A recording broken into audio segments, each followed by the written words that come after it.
मंगलम भगवान विष्णु मंगलम गरुड़ध्वज मंगलम पुंडरीकाक्ष मंगलाय तनोहरि। आप सभी का मेरे YouTube चैनल पर हार्दिक स्वागत है। 29 अक्टूबर शुक्रवार के दिन सूर्योदय का समय रहेगा सुबह 6:34 और सूर्यास्त का समय रहेगा शाम 5:46। आज सुनिए कार्तिक मास का 10वां अध्याय।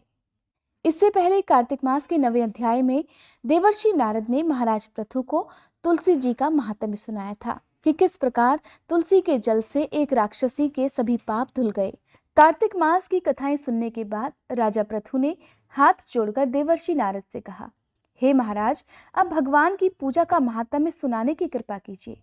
देवर्षि नारद कहते हैं, हे राजा पृथु, जो मनोविनोद अर्थात हंसी में भी भजन कर लेता है उसको परम पद प्राप्त होता है, और जो श्रद्धा युक्त होकर भजन करता है उसके महात्म्य का तो वर्णन ही नहीं किया जा सकता।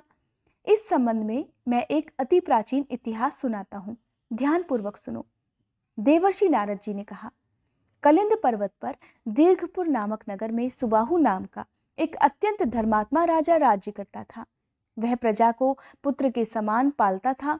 उसके धूम्रकेश नाम का एक पुत्र था जो अत्यंत दुराचारी, पर स्त्रीगामी, चोर तथा जुआरी था। अपने पुत्र के इन दुराचरणों को देखकर राजा सुबाहु ने उसे अनेक बार सजाएं दी, परंतु वह किसी प्रकार नहीं माना। एक दिन खेलते हुए उसकी गेंद छोटी रानी के महल में जा गिरी। जब वह गेंद लेने के लिए महल में गया तो उसकी विमाता छोटी रानी उस पर मोहित हो गई और उन दोनों ने कामांध होकर भोग विलास किया। जब राजा को इस बात का पता चला तो राजा ने धूम्रकेश को प्राणदंड तो नहीं दिया, परंतु उसे अपने राज्य से बाहर निकाल दिया। अब राजकुमार वन में रहकर प्रतिदिन मांस मदिरा खाता पीता तथा रात्रि को वैश्याओं के यहाँ निवास करने लगता। चोरी आदि करके जो भी धन वह प्राप्त करता सभी वैश्याओं को दे दिया करता। इस प्रकार अनेक वर्ष व्यतीत हो गए। एक समय वह भटकते भटकते वृंदावन में पहुंच गया। वृंदावन में धूम्रकेश ने सत्यव्रत नाम के एक परम विष्णु भक्त को देखा जो अपना घर बार छोड़कर कार्तिक मास में वृंदावन में रहकर भगवान का पूजन कर रहा था तथा केवल कंदमूल और फल खाया करता था। वह भक्त प्रतिदिन भगवान से प्रार्थना करता, हे भगवान, इस दुख रूपी संसार में डूब रहे मुझ दीन की आप रक्षा कीजिए। मैं राधा जी सहित आप दोनों को बारंबार प्रणाम करता हूँ। प्रेम मगन होकर वह भक्त कभी कभी रोने, कभी गाने और कभी नाचने लगता था। धूम्रकेश ने उस भक्त की जब ये क्रियाएं देखी तो रात्रि को वैश्या के घर आकर मिट्टी की एक मूर्ति बनाकर वैसे ही सब कृत्य किए और अंत में स्तुति आदि करके वैश्या के घर में ही सो गया। दैव योग से राजा के दूत भी उसी समय वहां आ गए और उनके हाथ से धूम्रकेश मारा गया। यमदूत उसको महापापी समझकर मारते हुए पकड़कर यमराज के पास ले गए। धूम्रकेश को देखते ही यमराज अपने सिंहासन से उठ खड़े हुए और पाद्य अर्घ्य आदि देकर उसका आदर सम्मान किया। फिर अपने दूतों को फटकारते हुए कहा, ये तुम सबने क्या किया? तुमको धिक्कार है। जब हमने ये आज्ञा दी हुई है कि विष्णु भक्तों को यहाँ पर मत लाया करो। उसने कार्तिक मास का व्रत वृंदावन धाम में चाहे हास्य पूर्वक ही क्यों न किया हो, फिर भी वह वैकुंठ में जाने का अधिकारी है। और फिर वैकुंठ लोक भेजने से पहले यमराज ने धूम्रकेश को अपने पास बिठाकर कहा, भगवान की भक्ति 9 प्रकार की होती है।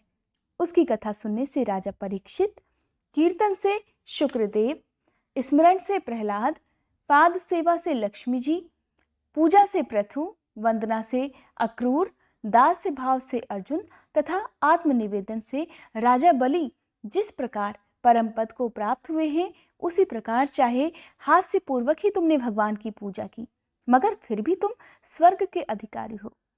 यद्यपि अपने जीवन में किए गए पापों और दुष्कर्मों के कारण तुम घोर नरक के अधिकारी थे, परंतु क्योंकि तुमने कार्तिक मास में भगवान की पूजा की है, अतः अब निश्चय ही तुम्हें वैकुंठ लोक प्राप्त होगा। कार्तिक मास में की गई भगवान की पूजा कभी निरर्थक नहीं जाती। जहां पर भगवान शालिग्राम है वहीं पर गंडकी नदी तथा अन्य तीर्थ हैं। धूम्रकेश को शास्त्रों का कुछ भी ज्ञान नहीं था, अतः उसने हाथ जोड़कर यमराज से पूछा, हे स्वामी, भगवान सब नदियों को छोड़कर गंडकी को कैसे प्राप्त हुए? कृपया कर मुझे ये भी बतलाइए। तब यमराज ने कहा, किसी समय वेदशिरा नामक ऋषि सभी लोगों के हित की कामना से गंगा जी के तट पर तपस्या कर रहे थे। उनके इस घोर तप से भयभीत होकर इंद्र ने ऋषि की तपस्या भंग करने के लिए मंजू घोषा नाम की अप्सरा को भेजा।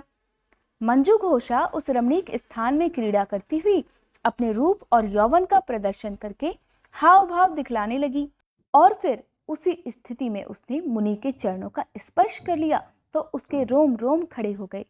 तत्पश्चात मुनि को अपने वशीभूत जानकर मंजू घोषा ने अपनी दोनों भुजाएं उनके गले में डाल दी।